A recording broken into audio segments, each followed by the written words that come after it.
안녕하십니까. 한국중장년협회 이사로 근무하는 이영종입니다. 자, 오늘도 여러분과 함께 이 초고령 사회에서 어떻게 현역으로 일해야 되는지 여러분과 한번 알아보겠습니다. 오늘의 주제는 평생 현역으로 살아야 하는 이유. 여러분과 함께 45분간 이야기해 보겠습니다. 어느 퇴직 남성의 하루 일과를 한번 보겠습니다. 여러분 보시면 A씨는 오전에 TV 시청, 인터넷 검색으로 하루를 시작합니다. 그리고 점심때는 저녁 홀로 식사를 하고 오후에는 애매한 시간을 보내고 저녁에 또 TV 시청을 하면서 잠이 듭니다. B씨는 어떻습니까? 네, 오전에는 블로그 활동, 그리고 점심때는 다양한 선호비와 점심 식사, 그리고 오후에는 독서와 컨텐츠를 구상하면서 하루를 보내고 또 오후에는 동청회 모임도 나가서 활동적인 일과를 보내고 있습니다. 우리 정년을 맞이한 분들이 지금 많이 늘어나고 있습니다. 그리고 50대 이상의 인구가 60대 이상으로 지금 많은 사람들이 진입하면서 무엇을 해야 될지 고민하는 분들도 많습니다. 여러분 어떻습니까? 지금까지 현역 35년을 여러분은 일했습니다. 주 40시간, 35년 동안 근무했다면 72,000시간의 시간을 현역으로 일했습니다. 그리고 또 한 번의 35년이 여러분을 기다리고 있습니다. 바로 14만 시간의 시간이 여러분의 인생이 놓여 있습니다. 무려 현역의 2배의 시간입니다. 이런 시간을 어떻게 보낼지 고민하는 우리의 시니어들이 너무나 많이 늘어나고 있는데요. 건강하고 능력이 있는데도 갈 곳이 없고 할 일이 없다며 고민하는 분들이 우리 사회에 넘쳐나고 있습니다. 저는 지금까지 일본의 고령사회 문제를 연구해 왔습니다. 제가 일본의 고령사회 연구하면 6가지 키워드가 가장 많이 나옵니다. 첫째, 노후 독신사회. 노후에 홀로 살다 사망을 맞이하는 그런 현상이 지금 일본에서는 곳곳에서 보이고 있습니다. 또 하나는 간병난민입니다. 아파도 병원에 갈 수 없고 수많은 간병인이 늘어나는 일본 사회의 모습이 보이고 있습니다. 또 어떻습니까? 지금 어린아이들은 적게 태어나고 사망하는 사람 늘어나고 있습니다. 우리나라도 어떻습니까? 지금 20만 대, 27만 대 태어나고 30만 명이 사망하는 그야말로 소산타사 시대로 접어들고 있습니다. 또 어떻습니까? 지방의 인구가 지금 줄어들고 있죠. 지방의 인구는 어떻습니까? 지방의 인구가 지금 줄어들다 보니까 지방이 소멸한다는 얘기가 들리고 있어요. 지방 소멸이란 키워드가 일본의 얘기만 아닙니다. 우리 한국에도 지금 지방 소멸에 대한 우려가 커지면서 지자체장들이 많은 고민을 하고 있습니다. 이런 시대에 또 하나의 문제는 오래 산다는 것입니다. 그야말로 100세 시대입니다. 이 100세 시대인데 일본에서는 2017년도에 사실 아베 내각에서 인생 100세 구상회의라는 시스템 제도를 만들었습니다. 이 인생 100세 구상회에서는 앞으로 인생은 공부하고 일하고 노후 생활을 보내는 세상이 아니다. 여러 가지 일도 하면서 공부도 하고 때로는 즐기는 여러 가지 활동을 동시에 하는 다단계 인생으로 간다. 이런 개념 속에서 전 국민이 평생 학습하고 재학습하는 사회를 만들어야 되겠다. 그리고 사회보장도 필요한 사람한테 사회보장을 집중하는 그런 시대를 만들어야 되겠다는 인생 100세 구상회를 만들었습니다. 그리고 지자체에서도 인생 100세 시대 네트워크라는 어떤 시스템을 통해서 지자체 시민들이 인생 설계를 할 수 있도록 돕는 제도를 지금 운영하고 있습니다. 여러분 어떻습니까? 지금 75세 됐다고 해서 고령자라고 생각합니까? 제가 75세 분한테 한번 물어봤습니다. 지금 나이가 몇 살이라고 실제로 생각하십니까? 물어보면 그분이 아직도 나는 60대 초반 같은데 이렇게 말합니다. 실제로 일본에서 총 2000년 초반에 1992년도의 고령자랑 2002년도의 고령자의 건강 상태를 비교해 보았습니다. 그 결과 무려 11살이 젊어지고 있었습니다. 예, 그러니까 75세라도 예, 64세라는 거죠. 10년 전에 비해서. 그만큼 11살이 젊어졌다는 것 우리 시대인데요. 그래서 일본에서는 65세에서 74세까지 고령자라 그러지 않고 준고령자라 그럽니다. 준고령자라 그러고 75세부터 89세까지를 고령자라 그러고 90세 이상을 초고령자라고 이렇게 지칭하기로 했습니다. 자, 아까 말씀하신 대로 제가 우리의 인생이 학생 해서 학생 시절에 공부하고 그러다가 35년 정년까지 일하고 노후를 보내는 게 우리의 지금까지 인생의 방식이었습니다. 누구나 똑같이 어느 시점에 학교를 졸업하고 또 누구나 똑같이 어느 시점에 일을 하다가 정년을 맞고 여생을 보내 어떤 동일한 시스템 선상에 놓여 있었습니다. 그러나 이 다단계 인생은 어떠냐? 20세 이후부터 내가 언제든지 일하다가 퇴직하고 다시 공부를 하고 또 다시 즐기고 또 다시 탐구를 하고 이런 삶의 연속이라는 것입니다. 이것을 제가 말한 게 아니고 영국의 런던 비즈니스 스쿨의 린다 그레트라는 교수가 이런 삶의 방식을 다단계 인생이다. 그래서 앞으로 이 다단계 인생이 100세 시대의 기본적인 삶의 방식이 될 것이라고 말을 했습니다. 그만큼 우리는 활동적인 시간을 늘어나고 삶의 여생의 시간은 줄어들고 있다는 얘기입니다.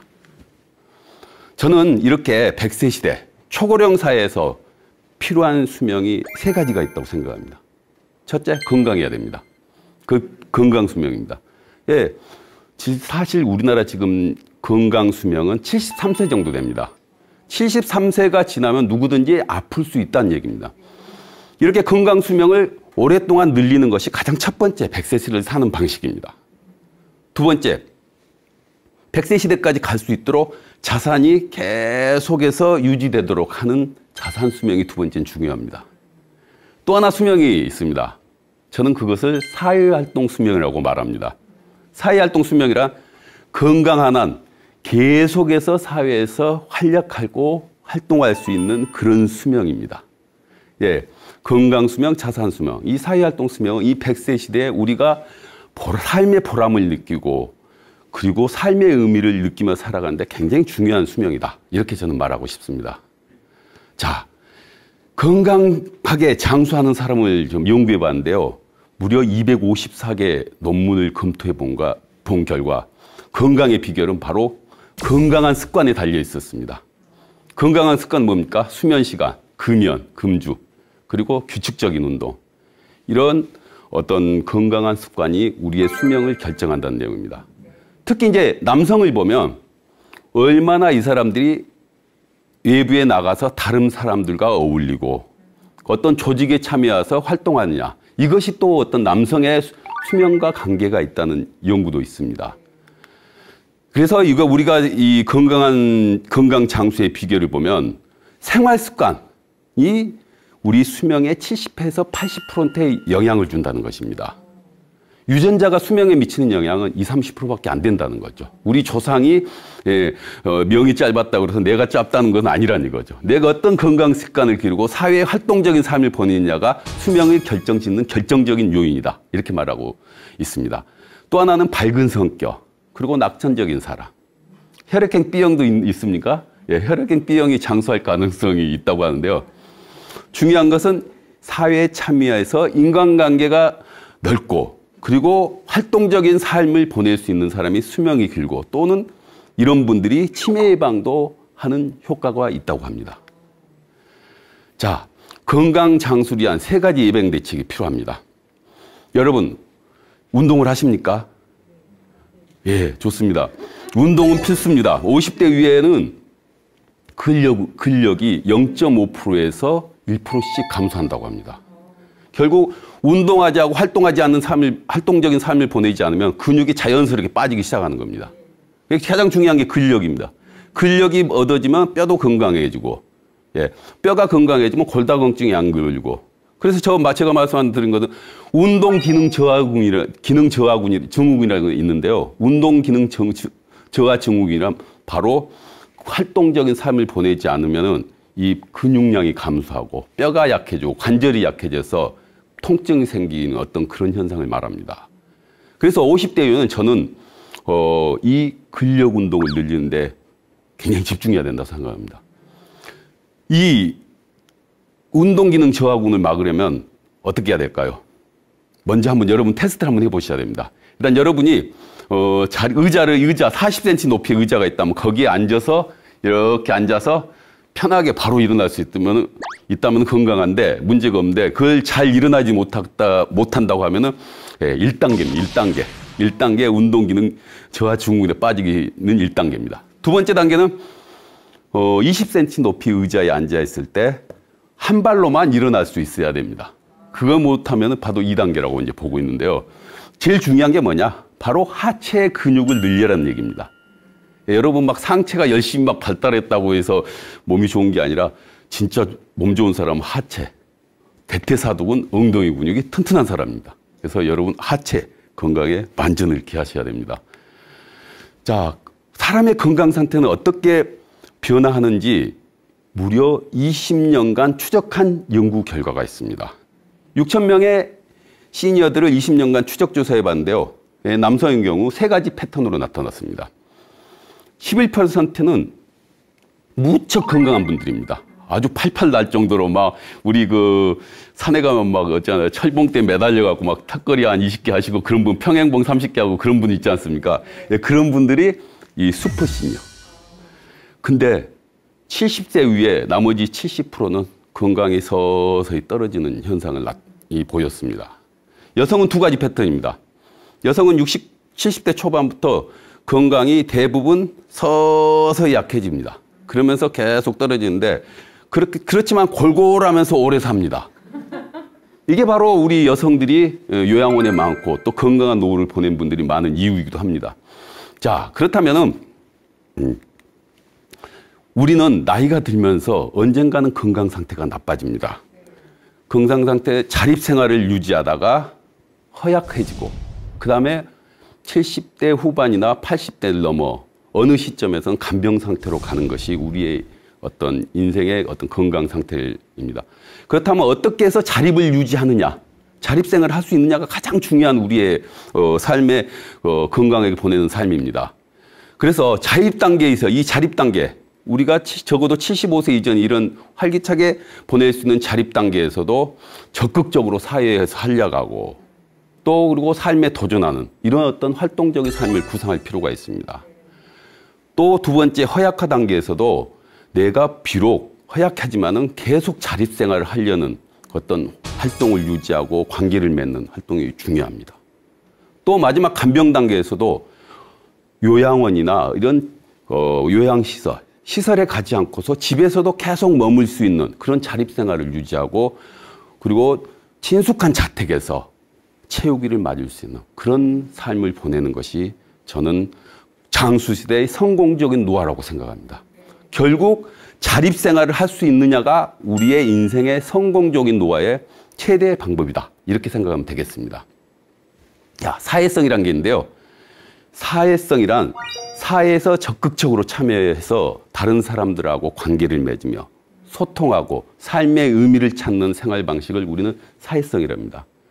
이 고령기에는 사회성을 잃기가 쉽습니다. 인간관계가 단절되면서 극도로 자의 어떤 관계가 좁아지면서 운동량이 떨어지고 운동량이 떨어지다 보면 영양 기능도 떨어집니다. 그리고 신체 기능 떨어집니다. 여러 가지가 이 사회성으로 인해서 나타납니다. 결국 사회 활동을 통해서 나의 반경을 넓히고 좋은 관계를 계속 맺어가는 것이 평생 현역으로 가는 가장 기본적인 지름길이다. 이렇게 저는 생각합니다. 그러나 우리 시대는 어떻습니까? 지금 많은 분들이 지금 정년을 맞이하고 퇴직을 하고 있습니다. 앞으로 500만의 인구가 50대 이상으로 진입할 것입니다. 10년 동안요. 이렇게 많은 시니어 인재가 새로운 활약 장소를 찾고 싶은데 찾을 길이 없어요. 집에서 고립되어 있는 분들이 많습니다. 저도 사실 4년 전에 삼성생명의 은퇴연구소에 일하다가 퇴직했습니다. 집에서 돌아와서 헬스장에서 운동하러 가고 아파트 주변을 산책하면서 놀란 게 하나 있습니다. 바로 집에서 계신 시니어들이 너무나 많다는데 충격적이었습니다. 전 몰랐습니다. 그동안 현역 시절 바쁘게 출퇴근하면서 일하다 보니까 집에 계시는 분들만 있는다는 얘기는 들었지. 그렇게 우리 아파트에도 많은 줄 몰랐습니다. 그래서 저는 그분들하고 의도적으로 많은 사귀면서 같이 산에도 가고 또 때로는 만나서 대화로 나누고 그런 경험이 있는데요. 사실 집에서 고립되어 있다면 개인도 사회도 건강하지 못한 사회로 가기 쉽습니다. 예, 우리 사실 어떻습니까? 우리 지금 경영자나 자영업자는 스스로 은퇴를 맞이해서 자기 어떤 삶을 살아가는 스스로 설계할 수 있는 분들입니다. 창업하고 전직, 재취업은 사실 말처럼 쉽지 않습니다. 기회는 적고 소수에 한정되어 있습니다. 그리고 시니어 일자리 어떻습니까, 여러분? 제가 50+ 센터에 자주 가서 강의도 하고 또 면접관으로 한 적이 있는데요. 거기에 오신 분들이 많은 분들이 이 보람 취업을 위해서 많이 지원을 합니다. 그러나 경쟁이 치열합니다. 예, 5명 뽑으면 30명이 지원하고 50명이 지원하기도 합니다. 우리 시니어들이 일자리를 갖고 싶어도 마음껏 가질 수 없는 그런 시대입니다. 사실 이런 시니어들이 앞으로 많아질 겁니다. 내 이 인생을 설계하고 싶고 내 인생을 보람있게 살고 싶어 하고 그런 분들이 지금 넘쳐나고 있는데 한편으로 아까 말씀하신 대로 제가 장래 노동력이 부족한 시대가 옵니다. 지금 인구는 줄어들기 시작했습니다. 사실 인구 감소 시대 가장 먼저 문제가 노동력이 부족해지는 문제입니다. 노동. 지금 아까 말씀드렸다시피 생산 가능 인구가 줄어들고 있다는 거죠. 생산 가능 인구가 무려 10년 동안 320만이 줄어들고 50대 이상 인구는 500만이 늘어나는 이런 구조에 사실 노동력을 시니어 인재들이 채워주지 못하면 우리 사회는 지탱할 수 없습니다. 이런 시니어들이 사회적 과제를 해결하는 소중한 인재로서 활약할 때 그분들이 의존하지 않고 또 사회 중심적인 어떤 자원으로서 활약하고 그리고 건강 장수의 최고 예방책으로 자기 건강을 챙길 수 있고 그리고 이분들이 경제의 어떤 활성화를 하는 어떤 가장 중심축이 되는 그런 사회가 바로 활기차고 희망찬 초고령 사회를 만드는 것이 우리의 최대의 지금 과제라고도 저는 생각합니다. 자, 인생 100세 시대는 우리가 어떤 가치관을 갖고 그리고 노후 자금이 얼마나 있느냐에 따라 다양한 방식으로 일해 볼 수 있는 사회를 만들어야 하죠. 저는 첫 번째 그 어떤 단계로서 계속해서 생계가 문제가 있는 사람들은 계속 일할 수 있는 시스템을 만들고 또 어떤 사람은 나는 60세로 이제 일하지 않겠다. 적어도 취미 활동도 하고 보람 있는 일을 하겠다. 그런 분들을 위한 또 일자리를 설계해야 되고 또 나는 이것을 반복하겠다. 나는 보람 일자리도 하면서 또 공부도 하고 즐기고 이런 어떤 다양한 방식이 우리 사회에 마련되어야 않을까 생각합니다. 그것이 바로 우리 100세 시대에 시니어들이 활약하는 장소를 만들어주는 방법이라고 저는 생각합니다. 이런 인생 100세 이상적인 활동 방식으로서 저는 연금을 기반으로 해서 적어도 연금이 100만 원, 150만 원 있다. 그 위에 보람 일자리가 150만 원, 200만 원으로 받을 수 있다. 그렇다면 적어도 300만 원이 만들어지지 않습니까? 그런 걸 기반으로 해서 또 내가 때로는 배우고 또 내가 때로는 취미 활동도 할 수 있고 이런 다양한 어떤 활동이 가능한 그런 것이 바로 지금 이상적인 우리의 시니어들의 활동 방식이 아닐까 저는 생각합니다. 그래서 저는 지금 시니어들의 이 커리어를 만들기 위해서는 시니어들이 라이프 스타일을 고려해서 일하는 장소도 다양하게 할 필요가 있다. 때론 어떤 분들은 일주일 동안 현역으로 천역처럼 일하는 분도 있지만 주 3일간 일하고 싶은 분도 있고 주 3일간 오전에만 근무하고 싶은 분도 있을 겁니다. 그런 어떤 시간적 배려 또 하나는 장소의 배려. 요즘 어떻습니까? 코로나로 인해서 우리는 재택근무 경험을 했습니다. 재택근무 경험을 통해서 우리는 누구든지 집에서도 근무하면서 생산적으로 일할 수 있다는 것을 알았습니다. 시니어들한테 맞는 재택근무 유형 그런 여러 가지 일자리를 설계할 수 있고 또는 시니어들을 배려한 어떤 사회 과업을 해결할 수 있는 그런 일자리 지역사회의 문제를 해결하는 일자리 그리고 취미를 즐길 수 있는 일자리 그리고 또 어떻습니까? 예, 사람들을 만날 수 있는 그런 관계를 만드는 일자리. 이런 것들이 우리 지금 사회의 큰 숙제입니다. 일하고 싶을 때 무리 없이 즐겁게 일할 수 있고 또 지역과제 해결에 공헌한다면 시니어들의 앞으로의 미래는 상당히 긍정적인 그리고 우리 사회의 건강한 사회를 만드는 지름길이 있지 않나 생각합니다.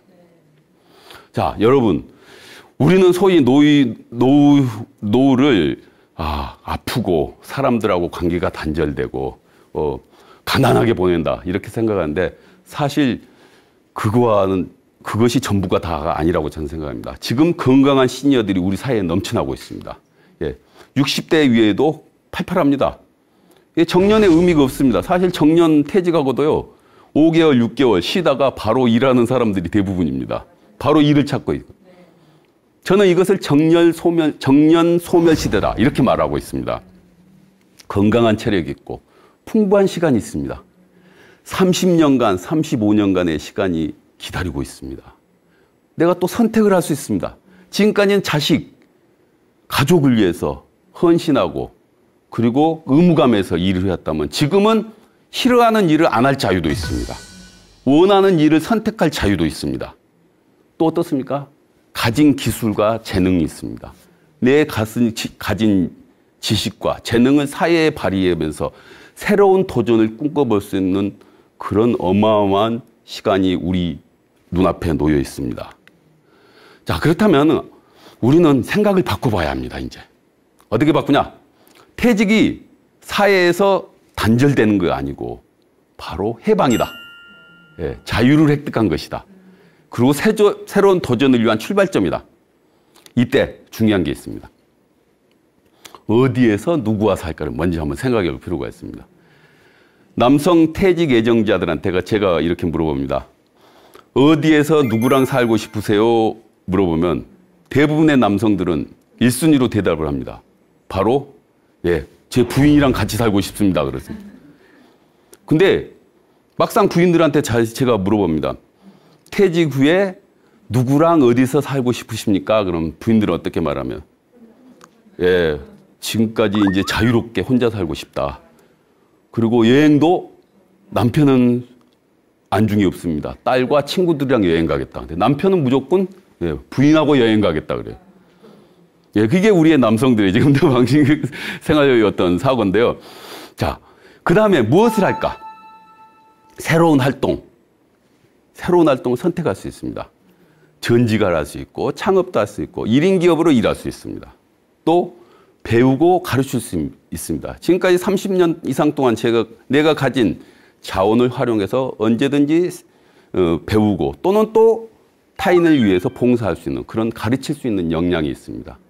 때로는 이제 실컷 일했으니까 앞으로 실컷 놀아봐야 되겠다. 그래서 놀고 즐기는 방식도 있습니다. 단, 내 자원이 얼마인지는 꼭 확인해야 됩니다. 바로 내 라이프 스타일에 맞는 자금을 갖고 있는 것이, 내가 보유하고 있는 것인가. 그리고 앞으로 생계에 필요한 자금은 확보되어 있는 것인가. 이게 재무적으로 굉장히 중요한 기반이다. 그래서 이 세 가지는 꼭 한번 살펴봐야 된다고 말씀드리고 있습니다. 자, 먼저 구체적으로 다시 한번 살펴보면 일하고 활동하는 방식이 있습니다. 일하고 활동하는 방식을 어떻게 선택하느냐. 나는 삶의 보람을 우선해서 앞으로 살겠다. 그런 분들은 보람 취업 일자리, 그리고 사회적 경제, 그리고 NPO 활동을 할 수가 있습니다. 그럼 나는 아직도 계속해서 생계를 위해서 활약을 해야겠다. 이런 분들은 이제 새로운 비즈니스를 지금부터 꿈꾸거나 그리고 정부에서 지원하는 시니어 일자리 같은 것도 적극 지원하는 어떤 것을 해볼 수가 있겠습니다.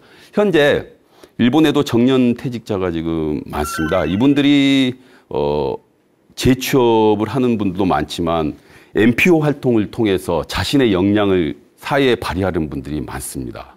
그리고 NPO에서도 시니어의 어떤 그런 장기적인 축적된 노하우와 기술, 스킬들을 활용하려고 시니어들을 적극 영입하는 단체도 많습니다.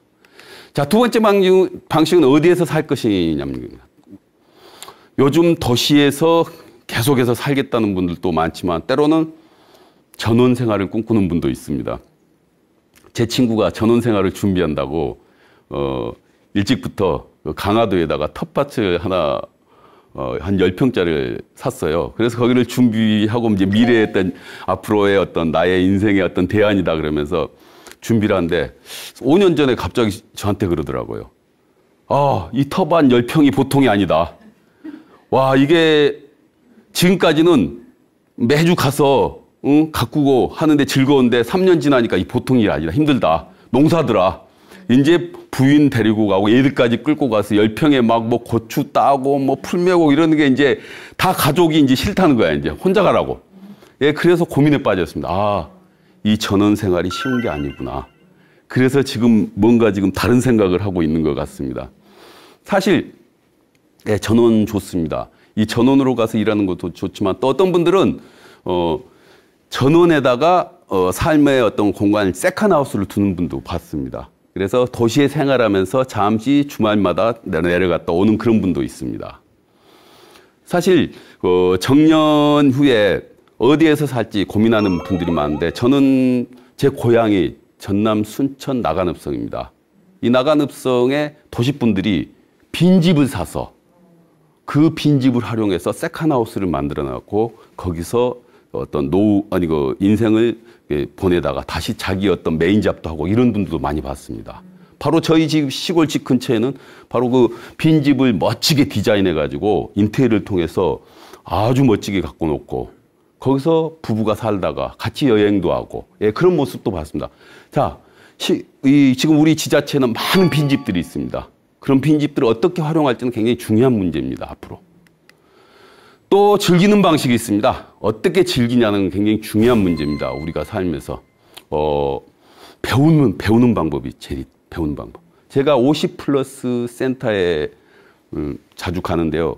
많은 시니어분들이 참여해서 공부도 하고 또 새로운 어떤 문화 강좌도 듣고 또 자기 어떤 체험을 공유하고 이런 분들이 상당히 많습니다.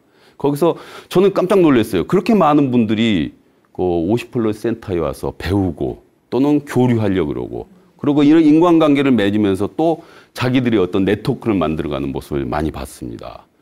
저는 또 한편으로는 많은 분들이 지금 정년 후에 자기의 새로운 생계 문제 그걸 걱정하는 분도 많았습니다. 그런 분들은 주로 이제 자격증을 적극 취득하는 경우를 많이 봤는데요.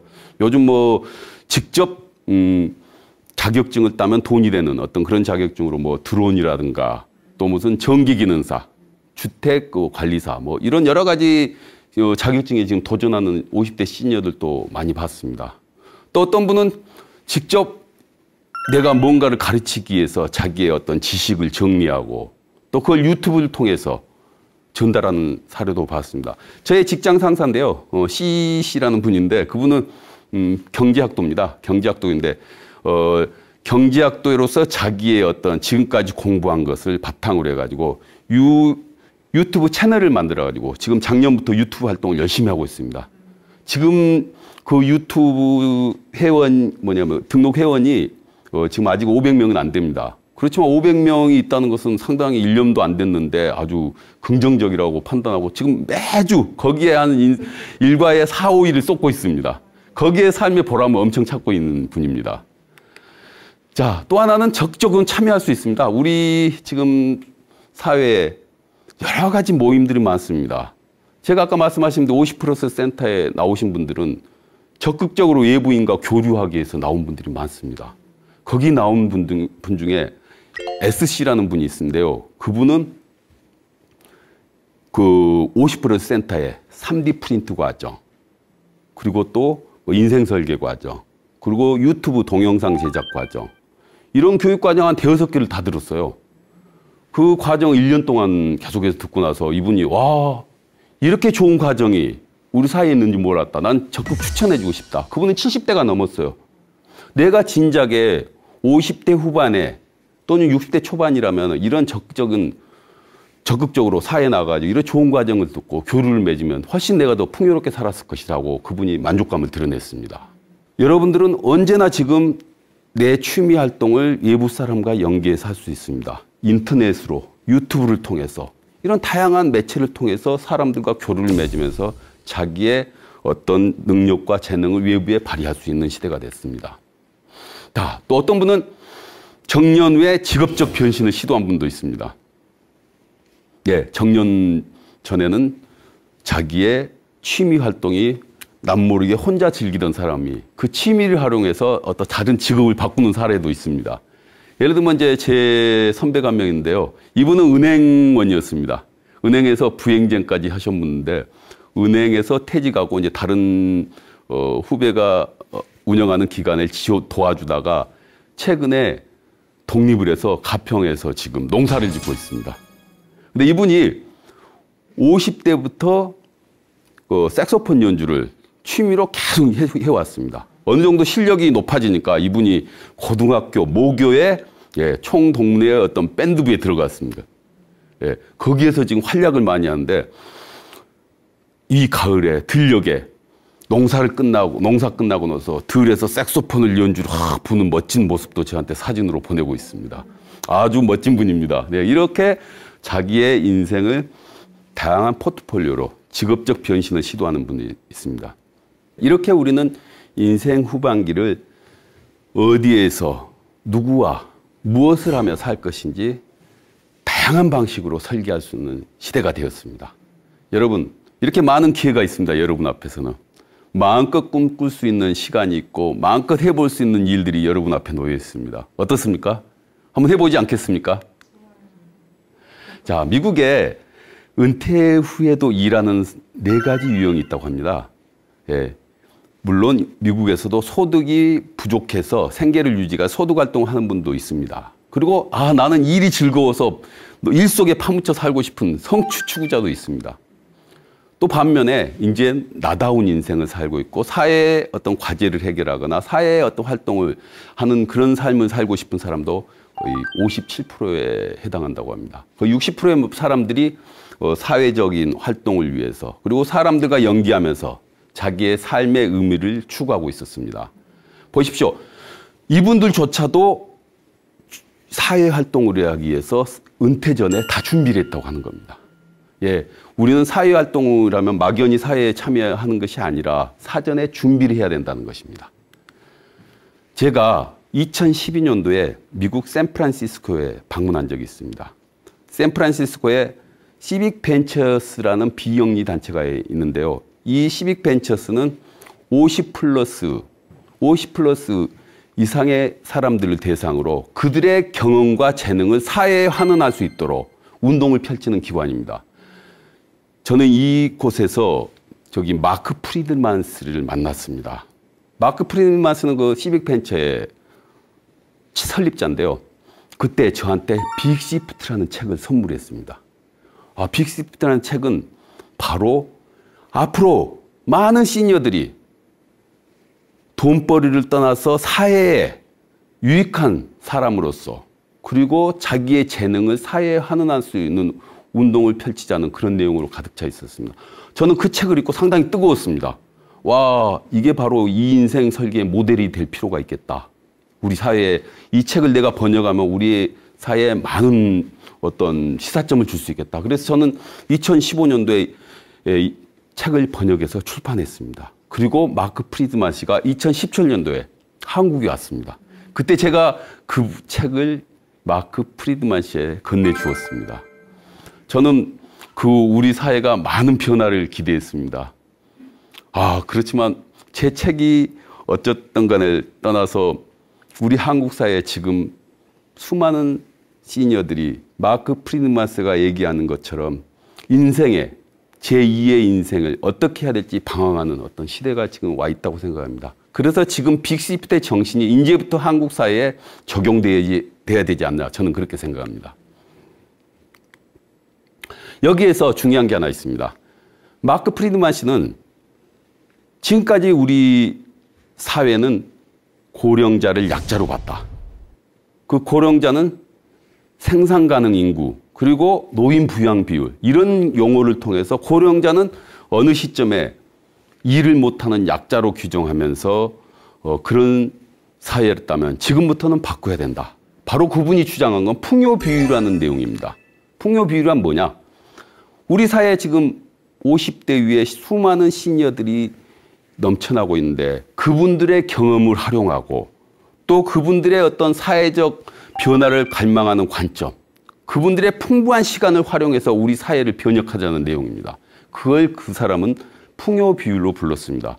저는 그 개념에 상당히 감동했습니다. 그래서 저는 가끔씩 이런 생산 가능 인구가 줄어든다든가 노인 부양 비율 노인 비용 비율이란 용어를 볼 때 저도 저항감이 어느 정도 생기는 현상이 있었습니다. 자, 미국의 정신과 의사 진 코웰이라는 사람이 인생의 오후에도 우리 인간은 끊임없이 발달한다는 내용의 연구를 했습니다. 사실 생애발달 심리학이라는 학문이 있는데요. 생애발달 심리학에서는 인간은 나이가 들어도 끊임없이 발달하고 성장한다는 관점을 가진 학문입니다. 바로 진 코엔이라는 정신과 의사는 35년간의 임상실험을 해봤는데요. 50대 이후에도 사람은 4단계에서 계속 발전한다는 거예요. 예, 바로 60대 시점에서도 지금 내가 하지 않으면 안 된다. 그런 절박감으로 삶의 자유의지에서 계획을 세우려고 하고 삶의 활동적인 삶을 보내려고 한다는 거죠. 그리고 70대에서도 내가 가진 지혜를 사회에다 환원하고 싶고 그리고 후세대들한테 도움을 주려고 하는 행동을 한다는 거고 그리고 80대가 되어서도 인생의 큰 주제에 대해서 다시 탐구하고 그리고 마지막까지 사회에 영향을 주고 싶어 한다는 것입니다. 바로 이것이 인생 후반기에 인간은 계속해서 발달하고 또 의지를 가지면 발달할 수 있다는 것입니다. 여러분 어떻습니까?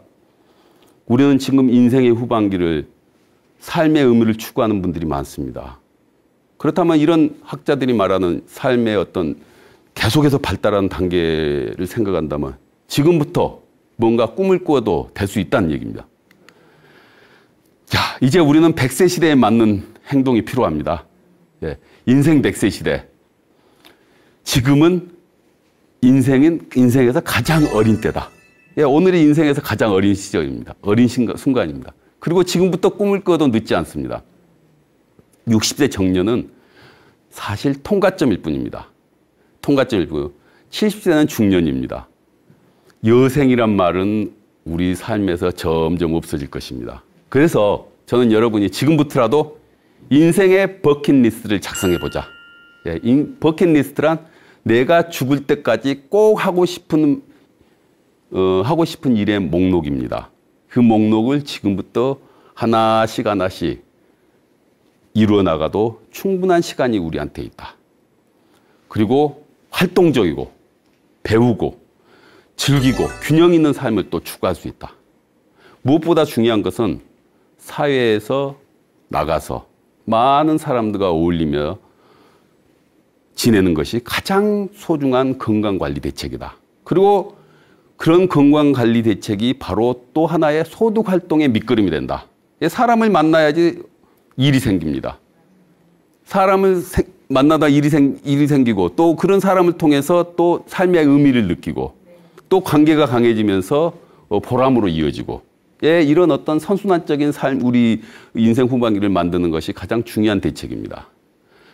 여기서 다시 한번 요약하면 사회활동 수명을 늘리는 것입니다. 예, 언제까지나 건강하게 자립적인 생활을 통해서 내가 80세 위에도 건강한 활동을 할 수 있는 그런 나의 삶을 설계하는 것이다. 그것은 바로 사회 문제를 해결하는 나의 의지, 그리고 사회 문제와 더불어서 또 그걸 하면서 삶의 보람을 느끼는 것이죠. 근데 어떤 분들은 나는 돈이 더 중요하다. 생계를 위해서 일하는 이런 분도 있습니다. 그렇지만 이런 얘기가 있습니다. 사명적 샤오 효과라는 용어가 있습니다. 사명적 동기의 샤오 효과. 뭐냐? 직접적으로 돈과 명예를 추구하는 것보다 내가 인생의 사명을 가지고 매진하다 보면은 삶에서 돈과 명예가 동시에 따른다는 겁니다. 그래서 사명을 가지고 일하는 사람들은 세상을 밝게 하면서 또 나의 개인적인 성취도 덩달아 수 있다. 이런 내용입니다. 저는 얼마 전에 기업체 임원으로 근무하다가 퇴직한 선배를 만났습니다. 그 선배는 무려 20년 동안의 임원 생활만 했습니다. 저랑 같이 점심을 먹었을 때 그분이 이런 말을 했습니다. 와, 나는 20년 동안의 임원 생활을 하면서 하고 싶은 일이 뭔지 모르고 살았다. 그리고 치열한 삶을 살아보지 못했다. 지금 내 20년은 어떻게 간지 모르겠다. 상당히 넋두리 같았지만 또 어떤 삶에 어떤 회한이 단 그런 진심 어린 말씀이었어요. 저는 상당히 놀랐어요. 그분이 나름대로 의미 있게 살았고 치열하게 살았다고 생각했는데 그분 스스로 나는 그렇게 살지 못했다고 회한을 하고 있었습니다. 우리는 어떻습니까? 삶에서 누구나 하고 싶은 일을 생각하지 못하고 살고 있습니다. 그렇지만 정년 후에는 앞으로 내가 하고 싶은 일을 생각할 수 있는 아주 좋은 기회라고 생각합니다. 하고 싶은 일을 마음껏 할 수 있는 시간도 있습니다. 그래서 저는 앞으로 인생에서 1년만 남았다면 무엇을 하시겠습니까? 하고 자기한테 자문해 보는 것입니다. 내 인생 1년 남았다면 정말 소중한 것을 선택할 것입니다. 소중한 것을 내 인생의 가장 중요한 목록에 넣을 것입니다. 거기에는 내 인생 미션이 있을지도 모릅니다. 저는 퇴직하시는 시니어들, 그리고 퇴직했더라도 미래의 꿈을 갖고 지금 찾고 있는 사람, 시니어분들은 반드시 내가 하고 싶은 일이 무엇인지 먼저 생각해 보셨으면 합니다. 그리고 그것이 바로 사회적 활동으로 연결될 수 있다고 저는 생각합니다. 자, 오늘은 평생 현역으로 살아야 하는 이유에 대해서 여러분과 의미 있는 대화로 한번 나눠봤습니다. 여러분의 100세 인생을 설계하는데, 그리고 평생 현역으로 건강한 생활을 유지하는데, 그리고 삶의 의미를 느낄 수 있는 그런 계기가 저는 되길 간절히 바랍니다. 감사합니다.